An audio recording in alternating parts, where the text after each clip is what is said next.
আসসালামু আলাইকুম ওয়া রাহমাতুল্লাহ।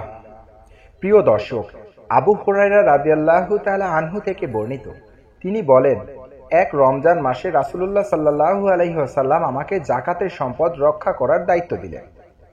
দেখলাম কোনো এক আগন্তুক এসে খাদ্যের মধ্যে হাত দিয়ে কিছু নিতে যাচ্ছে। আমি তাকে ধরে ফেললাম আর বললাম, আল্লাহর কসম, আমি অবশ্যই তোমাকে রাসূল সাল্লাল্লাহু আলাইহি ওয়াসাল্লামের কাছে নিয়ে যাব। সে বলল, আমি খুব দরিদ্র মানুষ, আমার পরিবার আছে, আমার অভাব মারাত্মক। আবু হুরায়রা রাদিয়াল্লাহু তাআলা আনহু তাকে ছেড়ে দিলেন। সকালবেলা যখন রাসূলুল্লাহ সাল্লাল্লাহু আলাইহি ওয়াসাল্লামের কাছে আসলাম, তখন তিনি বললেন, কি আবু হুরায়রা, গত রাতে আসামির খবর কি? আমি বললাম, হে আল্লাহর রাসূল, সে তার প্রচন্ড অভাবের কথা আমার কাছে বলেছে। আমি তার উপর দয়া করে তাকে ছেড়ে দিয়েছি। রাসূলুল্লাহ সাল্লাল্লাহু আলাইহি ওয়াসাল্লাম বললেন, অবশ্য সে তোমাকে মিথ্যা বলেছে, দেখবে সে আবার আসবে। আমি কথা বুঝে নিলাম যে সে আবারই আসবে, কারণ রাসূলুল্লাহ সাল্লাল্লাহু আলাইহি ওয়াসাল্লাম বলেছেন সে আবার আসবে। আমি অপেক্ষায় থাকলাম। সে পরের রাতে আবার এসে খাবারের মধ্যে দিয়ে হাত ঢুকিয়ে দিলেন। আমি তাকে ধরে ফেললাম আর বললাম, আল্লাহর কসম, আমি অবশ্যই তোমাকে রাসূল সাল্লাল্লাহু আলাইহি ওয়াসাল্লামের কাছে নিয়ে যাব। সে বলল, আমাকে ছেড়ে দাও, আমি খুব অসহায়, আমার পরিবার আছে, আমি আর আসব না। আবু হুরায়রা রাদিয়াল্লাহু তাআলা আনহুর তার উপর মায়া হলো এবং তাকে আবার ছেড়ে দিল। সকালবেলা যখন রাসূলুল্লাহ সাল্লাল্লাহু আলাইহি ওয়াসাল্লামের কাছে আসলো, তিনি বললেন, কি আবু হুরায়রা, গত রাতে তোমার আসামি কি করেছে? আমি বললাম, হে আল্লাহর রাসূল, সে তার চরম অভাবের কথা আমার কাছে বলেছে, তার পরিবার আছে, আমি তার উপর দয়া করে তাকে আবার ছেড়ে দিয়েছি।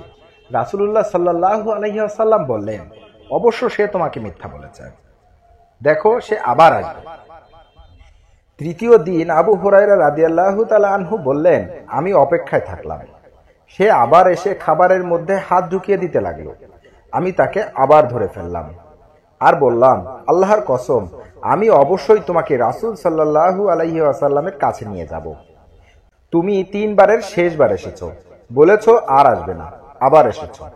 সে বলল, আমাকে ছেড়ে দাও, আমি তোমাকে কিছু বাক্য শিক্ষা দেব যা তোমার খুব উপকারে আসবে। আমি বললাম, কি সে বাক্যগুলো? সে বলল, যখন তুমি নিদ্রা যাবে তখন আয়াতুল কুরসি পাঠ করবে, তাহলে আল্লাহর পক্ষ থেকে তোমাকে একজন রক্ষক পাহারা দেবে, আর সকাল পর্যন্ত শয়তান তোমার কাছে আসতে পারবে না। আমাকে ছেড়ে দাও। আবু হুরায়রা রাদিয়াল্লাহু তাআলা আনহু তাকে ছেড়ে দিলেন। সকালবেলা যখন রাসূলুল্লাহ সাল্লাল্লাহু আলাইহি ওয়াসাল্লামের কাছে আসলেন, তখন রাসূল সাল্লাল্লাহু আলাইহি ওয়াসাল্লাম বললেন, কি আবু হুরায়রা, গত রাতে তোমার আসামি কি করেছে? আমি বললাম, ইয়া রাসূলুল্লাহ, সে আমাকে কিছু উপকারী বাক্য শিক্ষা দিয়েছে, তাই আমি তাকে আবার ছেড়ে দিয়েছি। রাসূলুল্লাহ সাল্লাল্লাহু আলাইহি ওয়াসাল্লাম জিজ্ঞাসা করলেন, তোমাকে কি শিক্ষা দিয়েছে সে? আমি বললাম, সে বলেছে, যখন তুমি নিদ্রা যাবে তখন আয়াতুল কুরসি পাঠ করবে, তাহলে আল্লাহর পক্ষ থেকে তোমাকে একজন রক্ষক পাহারা দেবে, আর সকাল পর্যন্ত শয়তান তোমার কাছে আসতে পারবে না। আর সাহাবা ইকরামগণ শিক্ষণীয় বিষয়ে খুব আগ্রহী ছিলেন। রাসূলুল্লাহ সাল্লাল্লাহু আলাইহি ওয়াসাল্লাম বললেন, সে তোমাকে সত্য বলেছে, যদিও সে মিথ্যাবাদী। হে আবু হুরায়রা, গত 3 রাতে যার সাথে তুমি কথা বলেছো, তুমি কি জানো সে কে? আবু হুরায়রা রাদিয়াল্লাহু তাআলা আনহু বললেন, না, আমি জানি না। রাসূল সাল্লাল্লাহু আলাইহি ওয়াসাল্লাম বললেন, সে হলো শয়তান। প্রিয় দর্শক, নতুন নতুন ইসলামিক ভিডিও পেতে আমাদের চ্যানেলটি সাবস্ক্রাইব করতে ভুলবেন না। সবাই ভালো থাকবেন, সুস্থ থাকবেন। আল্লাহ হাফেজ। আসসালামু আলাইকুম ওয়া রাহমাতুল্লাহি ওয়া বারাকাতুহু।